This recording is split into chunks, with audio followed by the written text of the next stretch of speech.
Give us like a minute notice? Just a minute? Yeah. Are you about ready? I'm ready when you are. Hold on.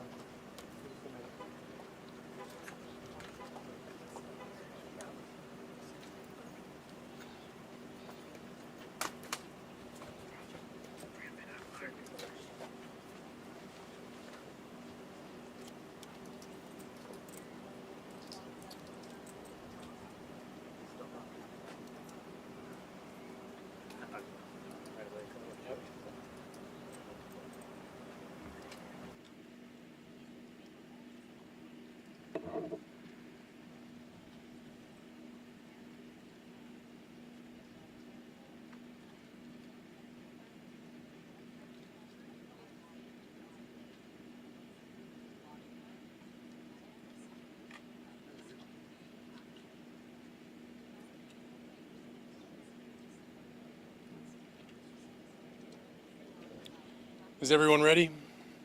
Okay. We'll go ahead and begin. Thank you for joining us for this joint news conference. I'm Sergeant Andy Williams with the Phoenix Police Department, one of the spokesmen, public information officer. Today we are joined by City Manager Jeff Barton, Assistant City Manager Lori Bays, Mayor Kate Gallego, Chief Williams and her executive staff, City Council members O'Brien and Ansari. With that, I'm going to turn it over briefly to Mayor Kate Gallego, who will provide a statement about the incident that occurred today.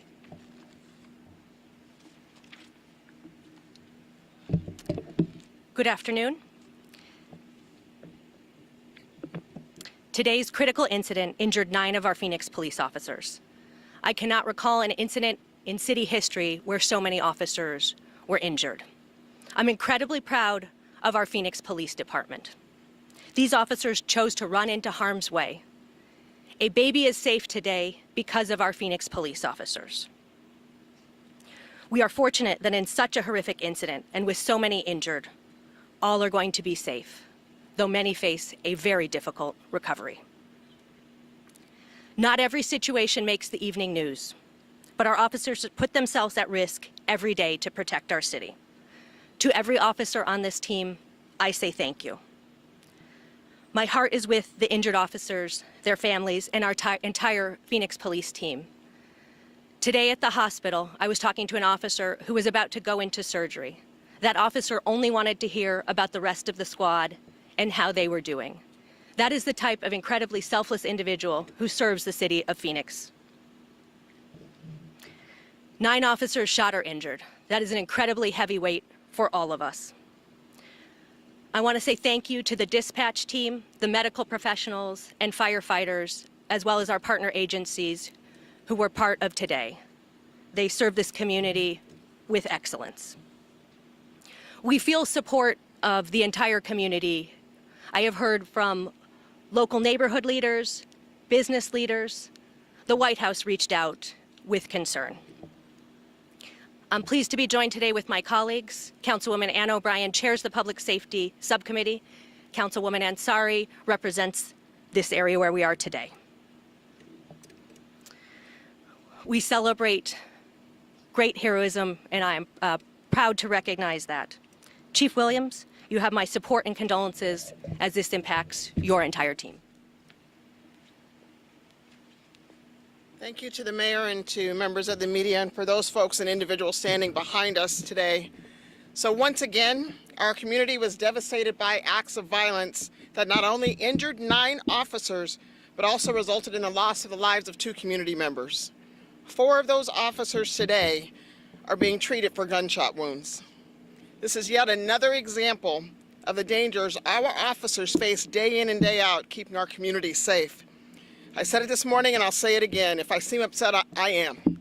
This is senseless. It makes no sense. I'm trying to make rhyme and reason to this, but this kind of violence has no place in our city, and it continues to happen over and over again in this community and in our country. As we speak, investigators are working to uncover what led to this terrifying act, some of which was caught on tape and on camera by the media. I saw that video and it still gives me chills. And here, we're horrifying, as the mayor mentioned, a baby innocently in the middle of a barrage of gunfire. This has to stop. This is a complex scene and investigation with a lot of people to interview and a tremendous amount of evidence to process. I ask you all in the media and our community to please be patient as we piece together what happened this morning. The amount of violence directed at law enforcement has increased significantly. Many of these attacks are brazen and represent a complete disregard for human life, not just here, but across our country. Dealing with violence is a community effort. It's not just the police, it's the police and the community work together. However, our justice system has to hold repeat offenders and violent offenders accountable, period. The tremendous acts of bravery that our officers showed this morning just warms my heart. When you see, you hear, you listen to what happened. As gunfire was raging out, our officers went in. As a baby is left on the doorstep, our officers went to rescue her. And that's the kind of police officers that we have here in our department and in our community. I too want to thank the dispatchers, the firefighters, the hospital staff, anybody and everyone who helped us in this effort today. I will say this, I'm incredibly proud of our officers, and I'm incredibly proud to serve this community. And I know that you all are just as proud as I am. Thank you.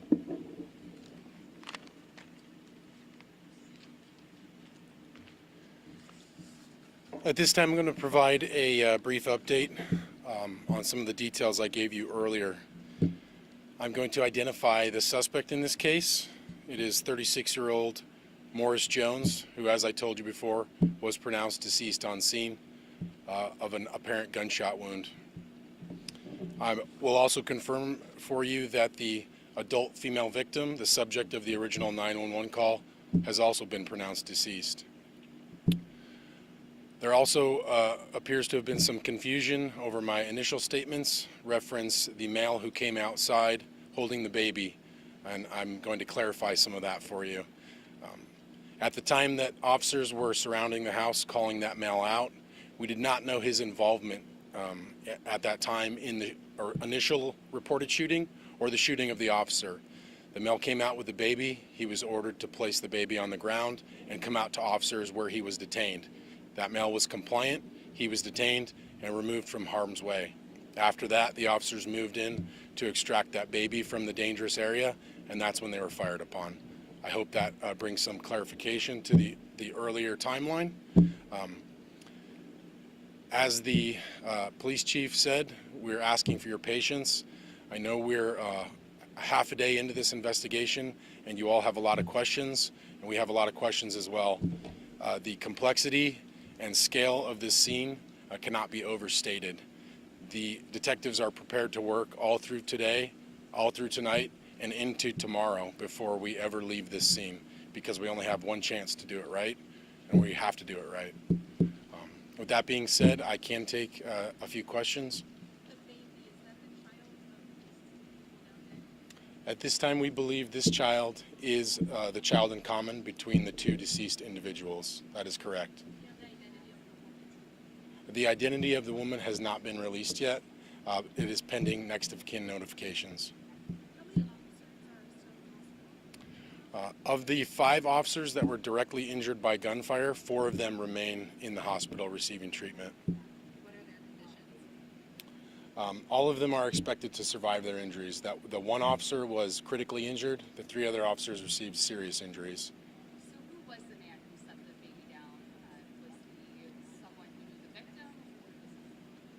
Right now, the information we have is we believe that man is a family member who lived in the home. Has he been helpful in your investigation? He has cooperated with our investigators. I don't know to what extent. So he's not a suspect. At this time, he's not a suspect, but it is an ongoing investigation. Do you know if that relative in the home with the baby, he was trying to get the baby out, or what are the circumstances with him going to the door and So kind of like I stated, I know we have a lot of questions, a lot of details that we're still working through. I hate to speculate because things appear one way on the surface, because oftentimes we find a few days into the investigation, details change. Is it fair to say, Sergeant Williams, that that man risked his own life in order to try to save the baby? That man was compliant with the officers that were on the scene. The officers surrounded the house and called out the occupants of that house. That man exited the door with a baby, and he followed all commands that he was given. He was ordered to put the baby down, come out to the officers. He did so. That's how he was detained without incident. I'm not going to speculate about what the officers knew. I don't have any information to indicate that they knew anything about a baby until he came out with it. Was the suspect killed by police gunfire or assault? That's part of the ongoing investigation. He did die of an apparent gunshot wound. Did police have history with the suspect? I don't know what Phoenix Police Department's history is with this suspect, but it will hopefully be uncovered throughout the course of the investigation. have police had prior arrest for gun charges out in Tucson? Do you know any other criminal background for him? I'm not going to speak about the suspect's criminal background at this time. Do you guys have previous contact to this home and this specific people? Nope, not that I'm aware of. We seem to keep drilling down into these very specific questions. I just have to remind you, it's an ongoing investigation. It's incredibly complex. I don't have most of these answers yet. 9 officers injured, 5 directly hit by gunfire. How many others were? We believe by shrapnel, ricochet gunfire. Do you confirm the baby's gender, exact age? It's a very young female child, an infant, who was in DCS custody the last time I was updated. Sergeant Williams, were there any tools that you think would have helped in this investigation earlier on that weren't made available to you guys? This entire incident unfolded rapidly, and for me to speculate about how things could have happened differently would be irresponsible. I don't know if I missed it, but do we know if the relationship between this man that took the baby and No, we don't know the relationship yet. We believe he lives in that home. were any other people involved? No. Were there anybody else in the home aside from the 2 people that are now deceased, the gentleman and the infant? Only those 4 people are who we know were in the home. You know, the mayor mentioned about how the officers went to go save that baby who was on the ground and gunshots erupted. But officers left the baby still laying there as they took cover. How long was that baby there while the gunshots? I don't have a specific time frame. Once the SWAT team arrived, they were able to use their tactics to move up and rescue that baby and remove it. So that baby stayed there until SWAT. Correct. So did SWAT only arrive after those 8 officers were shot and 6 rounds of officers shootings? At what point did SWAT arrive? SWAT arrived after the initial shooting occurred with the officers. I don't know specifically where in that timeline. So they were on the scene when the 8 officers were either shot or No, SWAT arrived after those officers were injured. The community obviously wants to show their support for the officers. Is there a recommendation of, I don't know, a fundraiser or anything that might be going on, a visual for the officers who are As always, we do have the Phoenix Police Foundation, who's always been a great partner for us. But I think at this time, just recognizing what these officers are doing, I know someone has already called it heroic. I don't think it's an overstatement to call what these officers did heroic. They knew that an officer had just been shot in this very doorway, and 4 officers were willing to run into that doorway to try to save this child. I think that's incredible. And I think any officer on our department would have done that exact same thing. Not at this time. We appreciate the support of the media. Thank you very much. We know you guys have a lot of detailed questions, but of course you can imagine that they're crucial to the investigation. So we appreciate your support coming out here this afternoon, and just appreciate your continued support. Thank you. I don't have that information.